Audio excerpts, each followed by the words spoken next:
ये जो छत्र छाया।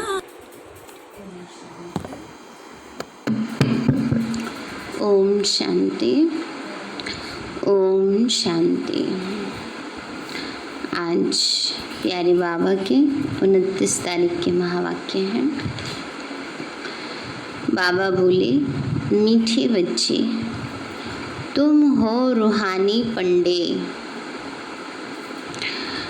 तुम्हें गृहस्थ व्यवहार संभालते हुए कमल फूल समान बन याद की यात्रा करनी और करानी है। मीठे बच्चे, तुम हो रूहानी पंडे। तुम्हें गृहस्थ व्यवहार संभालते हुए कमल फूल समान बन याद की यात्रा करनी और करानी है। प्रश्न है, बाप बच्चों का कौन सा श्रृंगार करते हैं और किस श्रृंगार के लिए मना करते हैं?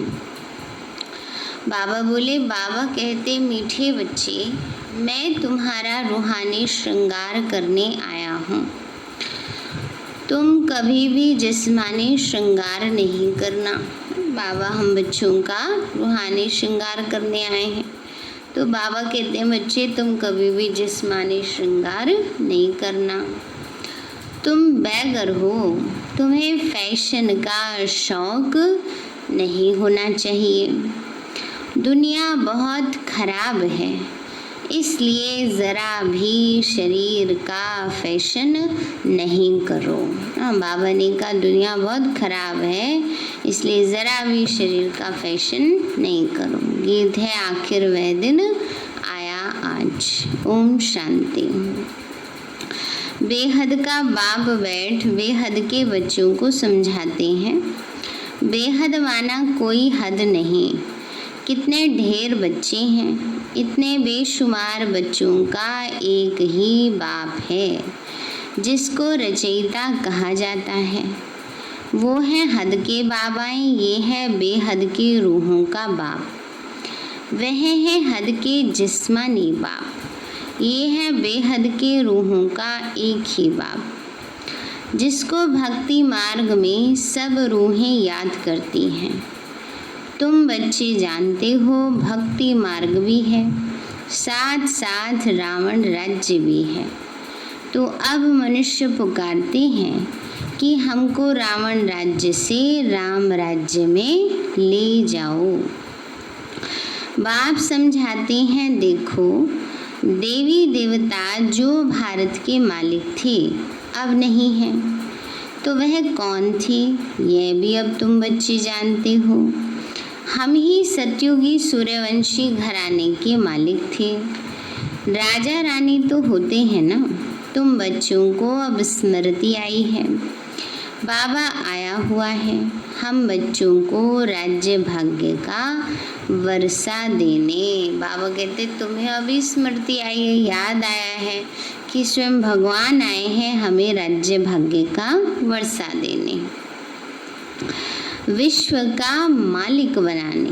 बाबा कहते अब सब भक्ति मार्ग में हैं। भक्ति मार्ग को ही रावण राज्य कहा जाता है। ज्ञान मार्ग सिर्फ एक बाप ही सिखलाते हैं तुम बच्चों को। उस बेहद के बाप को भक्ति मार्ग में सब याद करते हैं।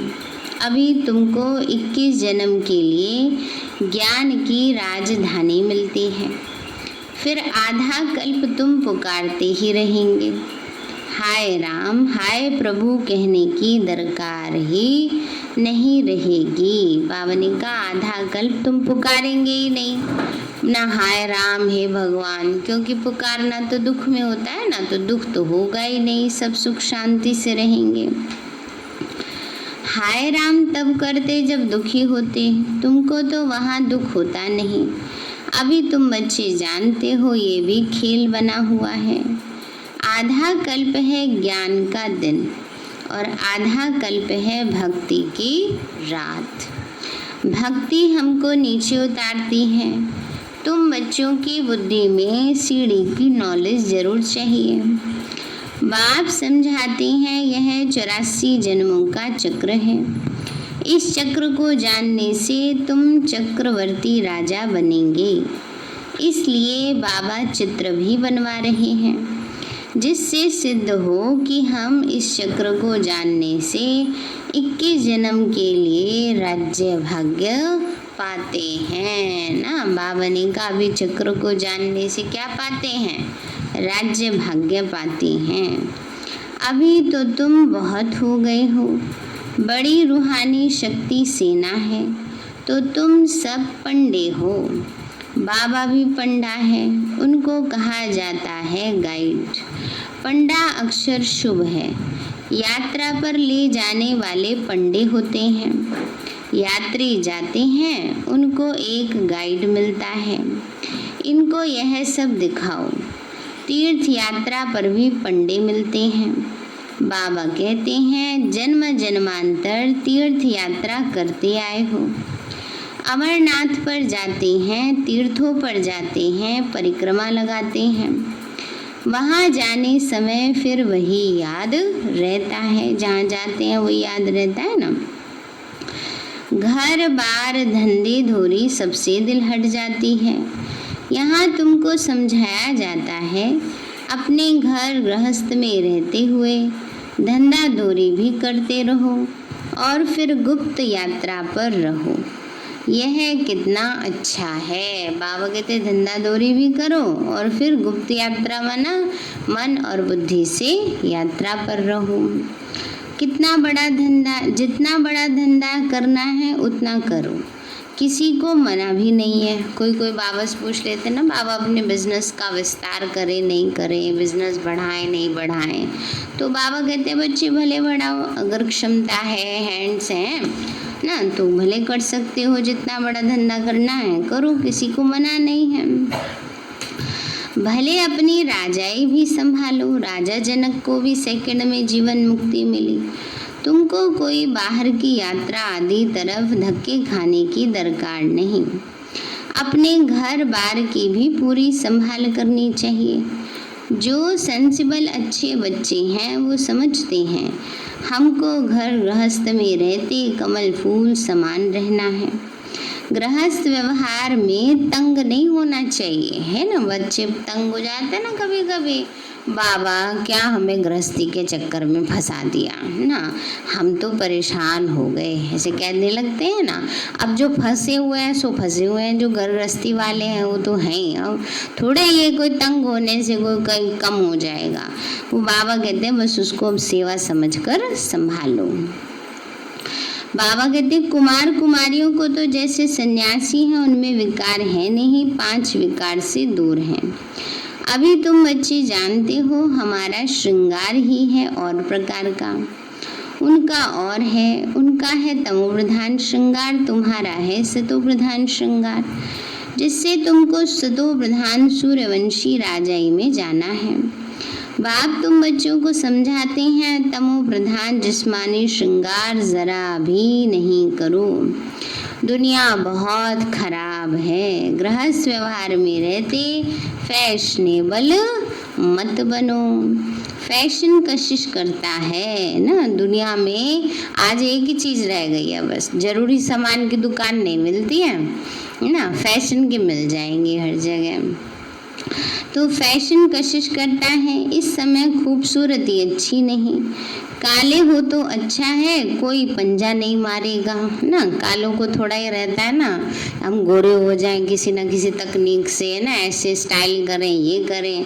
बाबा कहते हैं बच्चे उस सब में कुछ नहीं रखा है, कोई पंजा नहीं मारेगा, मना विकारी दृष्टि नहीं रखेंगे। खूबसूरत पिछाड़ी तो फिरते रहते हैं, कृष्ण को भी सांवरा दिखाते हैं।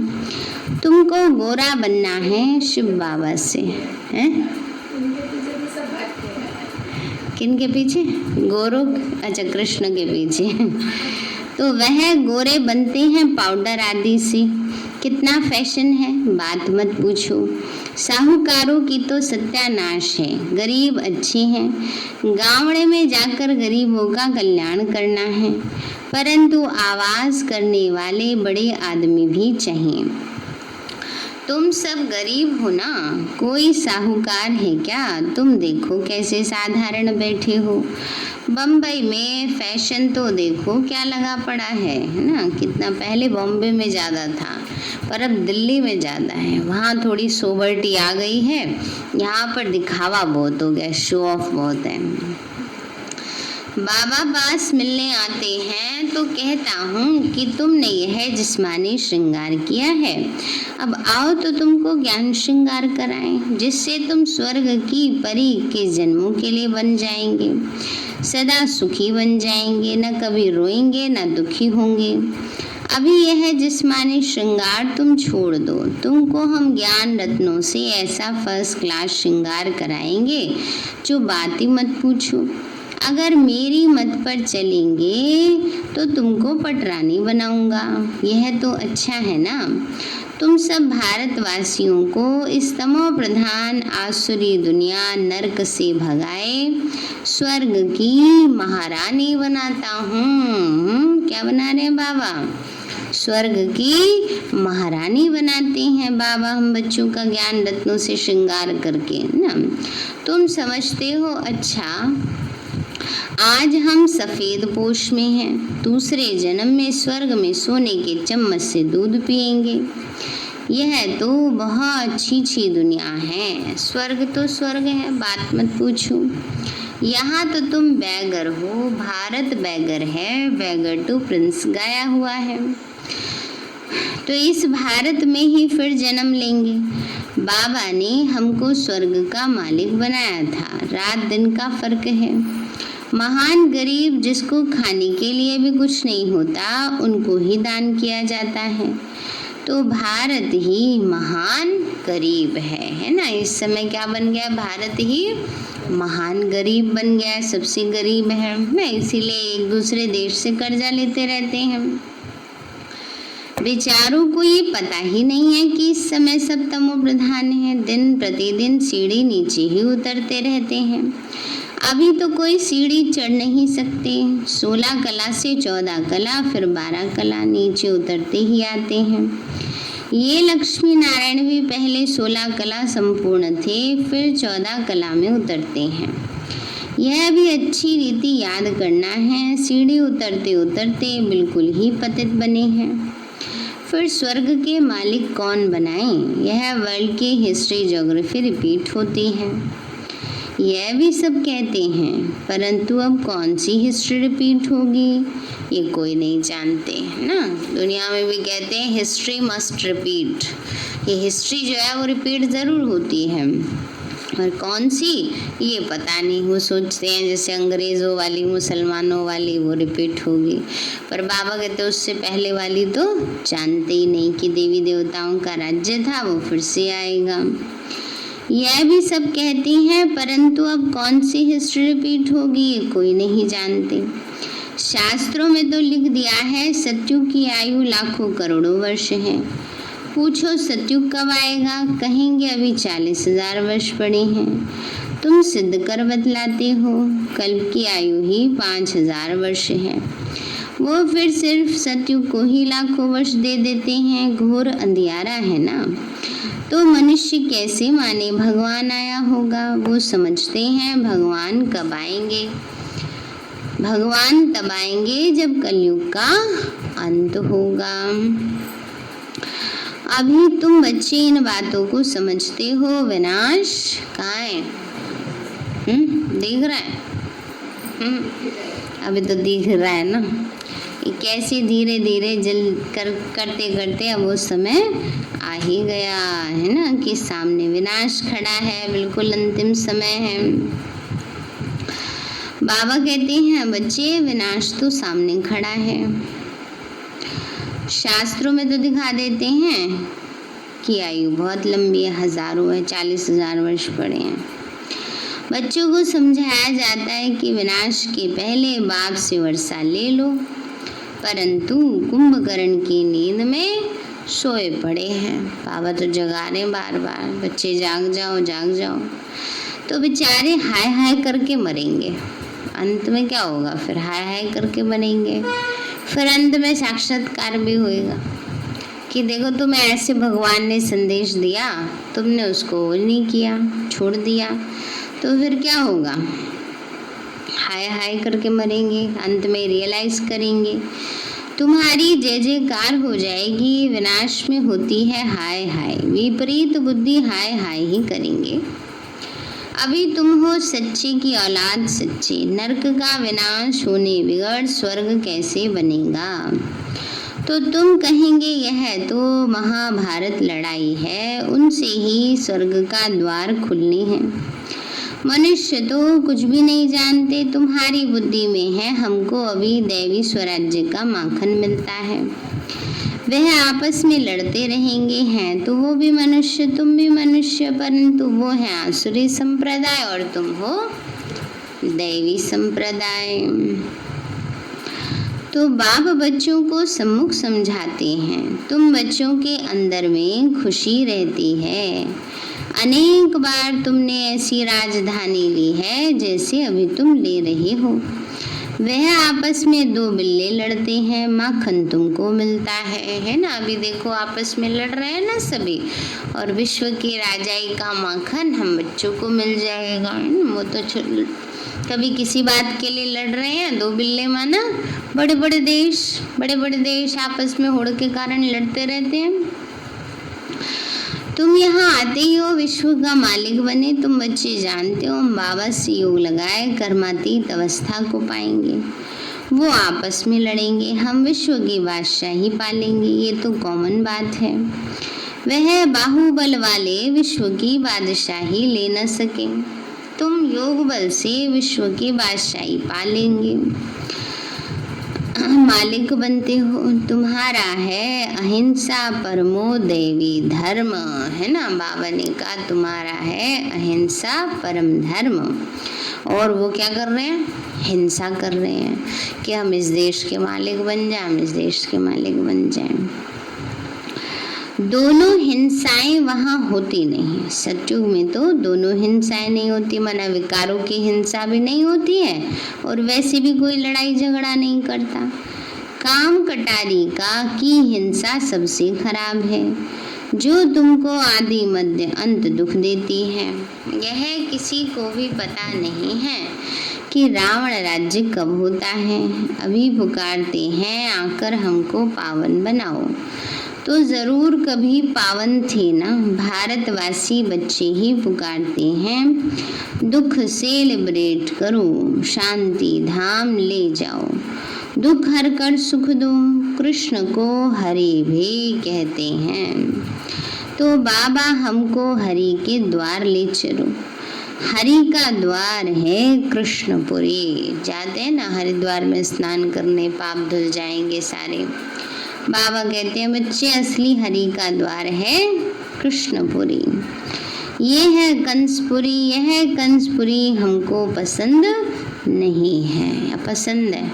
कितनी तो अच्छी है बाबा दुनिया, है कहेंगे दुनिया कैसी है, बड़ी दुखदाई है। माया मच्छंदर का खेल दिखाते हैं, यह भी तुम बच्चे जानते हो। रावण का राज्य द्वापर से शुरू होता है। देवताएं जो पावन थे वह पतित होने शुरू होते हैं। इसकी भी निशानियां जगन्नाथपुरी में हैं। दुनिया में बड़ा गंद लगा हुआ है। अब हम तो उन सब बातों से निकल परिस्तान में जाते हैं। इसमें बड़ी हिम्मत महावीर बना चाहिए। बाबा का बनकर पतित थोड़े ही बनना है। वह समझते हैं स्त्री पुरुष इकट्ठे रहें और आग न लगे, ये तो हो नहीं सकता। इसलिए ही हंगामा करते हैं कि यहाँ तो स्त्री पुरुष को भाई बहन बनाया जाता है। ऐसा तो कहाँ भी लिखा हुआ नहीं है। पता नहीं यहाँ कौन सा जादू है। अरे ब्रह्मा कुमारियों के पास जाएंगे तो बस तुमको वहीं बांध के रखेंगे। बताओ इतने सारे जनों को कहाँ बांध के रख लेंगे इतनी रहने की जगह कहाँ है सबकी। तो बाबा कहते हैं ऐसे मन में सबके भ्रम है, ऐसे ऐसे वहाँ बहकाते रहते हैं। यह भी ड्रामा में नूंद है। जिनका पाठ होगा वो कैसे भी करके आ जाएंगे ना, इसमें डरने की तो बात ही नहीं है। बाबा ने कहा जिनका पाठ होगा भाग्य होगा वो आ जाएंगे, सब बातों को इग्नोर करते हुए। और जिसको नहीं आना उसको कितना भी समझाओ कि नहीं ऐसी बात नहीं है, फिर वो जरा सी बात लेके बैठे रहेंगे। तो ऐसे ऐसे वहाँ बहकाते हैं। ये भी ड्रामा में पार्ट है, नूंद है। जिनका पार्ट होगा वो कैसे भी करके आ जाएंगे, इसमें डरने की तो बात ही नहीं। शिव बाबा तो ज्ञान का सागर, पतित पावन, सर्व का सदगति दाता है। ब्रह्मा द्वारा पतित से पावन बनाते हैं। यह अक्षर बड़े ऐसे बड़े लिखे हों जो कोई भी आकर पढ़े, पवित्रता पर ही कितने विघ्न डालते हैं। बाबा कहते बच्चे, किसी भी देहधारी में मोह की रग नहीं चाहिए। अगर कहाँ मोह की रग होगी तो फंस पड़ेंगे। यहाँ तो अम्मा मरे तो भी हलवा खाना, बीवी मरे तो भी हलवा खाना। इतने निरहंकारी ना, निर्मोही ना। बाबा सामने बिठाकर पूछते हैं कि अगर कल तुम्हारा कोई मर जाएगा तो रोएंगे तो नहीं? क्या कहेंगे? हैं? अब इतना तो ज्ञान चलो मिल ही गया है सबको कि आत्मा जरा मरा विनाशी है, दूसरी जगह जाके पाठ बजाएगी, है ना। फिर भी कहते हैं वो पल याद आते हैं ना, दुख तो होता ही है। वही बाबा बता रहे हैं कि दुख होता है, माना मोह की रग है। जब समझ में आ गया कि आत्मा का दूसरी जगह पार्ट है तो बुद्धि हट जानी चाहिए ना। तो इसलिए आंसू आया तो फेल हुआ ना। इसीलिए बाबा कहते हैं किसी के भी शरीर छोड़ने पर रोना नहीं है। वैसे भी बाबा के सामने अगर कोई बच्चा जाता था, उसको आंसू आता था, बाबा कहते हैं ले जाओ इसे मेरे सामने से, मेरे सामने नहीं रखो इसको ना। बाबा उसको अच्छे से डांट लगाते थे ना। बाबा को ये सब पसंद नहीं है ना। तो बाबा कहते हैं बच्चे आंसू आया। एक बारी कहते हैं कोई बात हुई तो उसमें मम्मा को किसी ने कुछ कह दिया, कुछ बात हो गई थी। वैसे तो मम्मा नंबर 1 आत्मा है, तो कुछ बात हुई तो मम्मा रोने लगी। अब रोने लगी तो बाबा को ये बात पता चली। तो बाबा ने कहा मम्मा ने रोया? मैंने ऐसे बोला मम्मा ने रोया। तब से मम्मा ने प्रतिज्ञा की कि मम्मा की आंख में दोबारा कभी आंसू नहीं आएंगे ना। तो इसलिए मम्मा फिर कभी भी रोई नहीं, आंसू नहीं आया। कहते एक बारी किसी ने निमंत्रण दिया, इतना उसमें अच्छा मार्मिक वर्णन किया था मम्मा के बारे में कि सबकी आंखों से आंसू निकल आए, लेकिन मम्मा की आंखों से आंसू नहीं आए, है ना। तब मम्मा ने बात कही कि बाबा ने ये कहा कि बच्ची की आंख से कभी आंसू नहीं आने चाहिए। तो आंसू आया तो इसका मतलब फेल हो गए। एक शरीर छोड़ दूसरा लिया, इसमें रोने की क्या बात है। कईयों के तो फट से आंसू आ जाएंगे, कुछ कहेंगे भी नहीं, दो भी बैठ कर रोते रहेंगे ना। तो बाबा कहते हैं ऐसे छोटे दिल वाले बच्चे क्या होते हैं तो चल ना सके। बाबा कहते हैं बच्चे दूसरा कोई सुने तो कहेंगे अच्छा, मुख से अच्छा तो बोलो। अरे अच्छा ही बोलते हैं, सतयुग में रोना ही नहीं है। ये तो जीवन तुम्हारा उनसे भी ऊंचा है। तुम हो सबको रोने से बचाने वाले, तो तुम कैसे रोएंगे। हमको पतियों का पति मिला है जो हमको स्वर्ग में ले जाते हैं, फिर नरक में गिराने वाले के लिए हम क्यों रोएं। बाबा कितनी मीठी मीठी बातें सुनाते हैं वर्षा लेने के लिए। इस समय भारत का कितना अकल्याण हुआ पड़ा है, बाप आकर कल्याण करते हैं। भारत को मगध देश कहते हैं। सिंध जैसे फैशनेबल कोई होते नहीं ना। पहले सिंध के रईस होते थे ना बहुत, तो फैशनेबल भी बहुत होते थे। विलायत से फैशन सीख कर आते हैं। बाल बनाने पर आजकल लड़कियां कितना खर्चा करती हैं, 2-2 हज़ार रुपये यूँ खर्च कर देती हैं, बताओ। कोई काले कराती हैं, कोई अलग अलग कलर कराएंगे, कटिंग कराएंगे। बाबा को सब पता है, उस जमाने में भी देखो इतना खर्चा होता था। तो बाबा कहते हैं उसको कहा जाता है नर्क की परियां। बाबा कहते हैं जो ऐसे फैशन के पीछे मरते हैं वो क्या है, नर्क की परियां हैं। बाप तो तुमको स्वर्ग की परियां बनाते, कहते हमारे लिए तो यही स्वर्ग है, ये तो सुख ले ले। बाबा कहते हैं ऐसी बुद्धि देखो उनकी, क्या कहते हैं कि यहाँ के सुख तो ले ले, वहाँ जो मिलना होगा मिल जाएगा।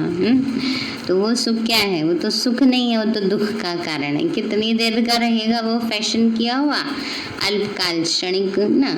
जो थोड़ा वो होते हैं उनको ज्यादा रहता है, हम ज्यादा सुंदर दिखे हैं। अच्छे काले बाल रहेंगे, क्या अच्छे काले बाल रहेंगे? हाँ फैशन में, हाँ सही कह रहे हो, ब्राउन करा लेंगे, कलर करा लेंगे, गोल्डन करा लेंगे।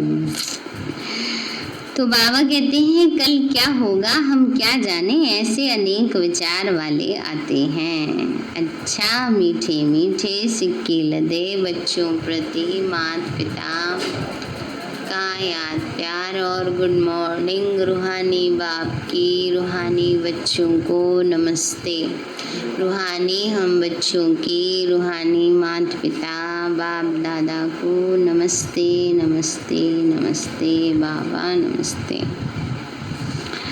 धारणा के लिए मुख्य सार है सच्चा सच्चा रूहानी पंडा बन, सबको घर का रास्ता बताना है। शरीर निर्वाह अर्थ धंधा आदि करते याद की यात्रा में रहना है। शरीर निर्वाह के लिए काम धंधा करते क्या करना है? याद की यात्रा में रहना है। कार्य व्यवहार में तंग नहीं होना है, सेवा समझ के करना है ना। गृहस्थी से कार्य व्यवहार से बाबा फालतू के झंझटों में फंसा रखा है। अगर कार्य व्यवहार नहीं करेंगे तो थोड़े भी कोई सारा टाइम योग में रहते हैं, ये भी तो नहीं होता ना। इसलिए कार्य व्यवहार करते हुए बाबा की याद में रहना है। दूसरा है ज्ञान श्रृंगार कर स्वयं को स्वर्ग की परी बनाना है। इस तमो प्रधान दुनिया में जिस्मानी श्रृंगार नहीं करना है, कलयुगी फैशन छोड़ देना है। साफ सुथरा रहना अलग बात है, फैशन करना अलग बात है। बाबा ने साफ सुथरा रहने को मना नहीं किया है ना। जैसे नेल्स काट के रखना, बाल बांध के रखना, साफ कपड़े पहनना, दांत साफ करके रखना, ये सब चीज़ें स्वच्छता में आती हैं। लेकिन नाखून इतने बड़े बड़े करके उन पे हजारों के डिज़ाइन बनवाना वो फैशन में आता है ना। बाल अलग अलग स्टाइल से कलर करवा करके कटवाना वो फैशन में आता है। अच्छा कोई करवाते हैं वो एक अलग बात है, पहले से ही करवाते ज्ञान में चलने से पहले, फिर उसको मेंटेन करने के लिए अगर ये करते हैं तो वो एक अलग स्थिति है ना। लेकिन नाखून तो बताओ उनका क्या फ़ायदा होता है ना। तो इसलिए ये सब बाबा कहते हैं इस कलयुगी फैशन को छोड़ देना है। बाकी बाबा ये नहीं कहता कि कोई कपड़े पुराने दुराने पहन के रखो, नहीं, रॉयल्टी से भी रहना है, अच्छे से रहना है, लेकिन फैशनेबल स्थिति में नहीं होना चाहिए। वरदान दिया बाबा ने, न्यारे और प्यारेपन की योग्यता द्वारा लगाव मुक्त बनने वाली सहज योगी भव। न्यारे और प्यारेपन की योग्यता द्वारा लगाव मुक्त बनने वाले सहज योगी भव। बाबा बोले सहज योगी जीवन का अनुभव करने के लिए ज्ञान सहित न्यारे बनो। सिर्फ बाहर से न्यारा नहीं बनना है ना। कई क्या कहते बाबा कहते ना न्यारे बनो, इसलिए किसी बात नहीं करेंगे, न्यारे न्यारे से रहेंगे। ये कोई थोड़े ही वो है समझदारी है, सभ्यता है कि बाबा ही कहते ना न्यारे रहो। वो न्यारापन नहीं है, वो तो और ही बुद्धि से अटके हुए हैं ना।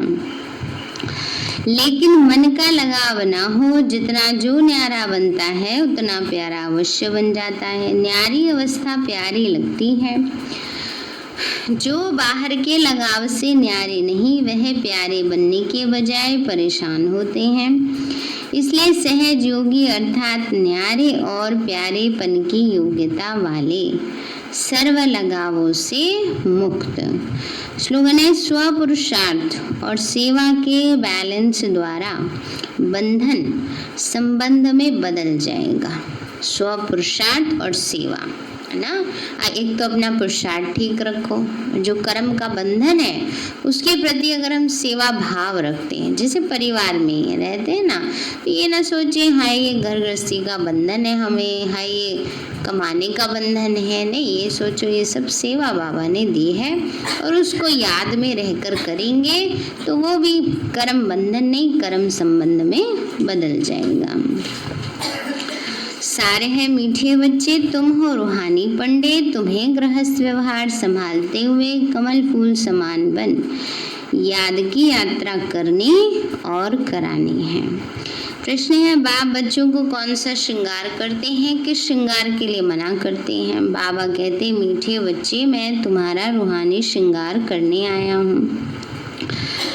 तुम कभी भी जिस्मानी श्रृंगार नहीं करना, तुम बैगर हो, तुम्हें फैशन का शौक नहीं होना चाहिए। दुनिया बहुत खराब है, इसलिए जरा भी शरीर का फैशन नहीं करो। गीत है, आखिर वह दिन आया। आज कल क्या करेंगे, थोड़ा सा भी मेकअप हुआ ऊपर नीचे फौरन लेंगे शीशा और शुरू हो जाएंगे, नहीं देखेंगे हम कहाँ बैठे हैं। ये सब क्या है ना। तो बाबा कहते हैं इतनी बुद्धि इसमें नहीं जानी चाहिए ना। अच्छा मीठे बाबा, आपने हमें सब कुछ दिया, आपका पदम गुणाबार शुक्रिया। प्यारे बाबा, आप हमें ज्ञान गुणों शक्तियों वरदानों और सद्बुद्धि से भरपूर करते हो, आपका बार बार शुक्रिया। मीठे बाबा, आपने मुझ आत्मा को, इस सेवा स्थान को, विश्व की सर्व आत्माओं को निर्विघ्न बनाया, आपका बार बार शुक्रिया। प्रकृति के पांचों तत्वों का भी शुक्रिया, साइंस के साधनों का भी शुक्रिया, लौकिक अलौकिक परिवार का भी शुक्रिया। हे तन, तुम्हारा भी शुक्रिया। विश्व की सर्वात्माओं का और ब्रह्मांड की सारी शक्तियों का सब प्रकार का सहयोग देने के लिए शुक्रिया। मीठे बाबा, मुझ आत्मा ने जाने अनजाने में जिन भी आत्माओं को मनसा वाचा कर्मणा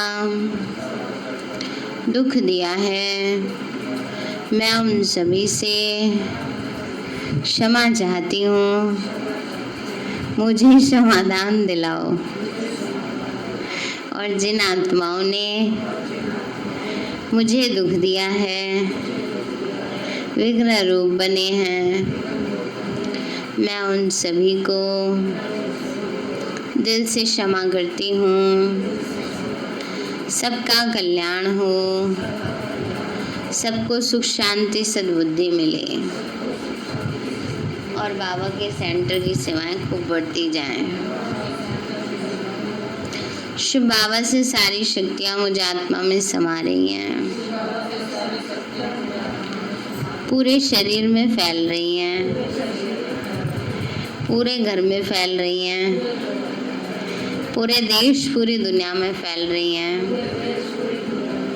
सब प्रकार के वायरस नष्ट होते जा रहे हैं। मैं आत्मा परम धाम में चमकती हुई मणि हूँ। सतयुग में पावन देवताई शरीर में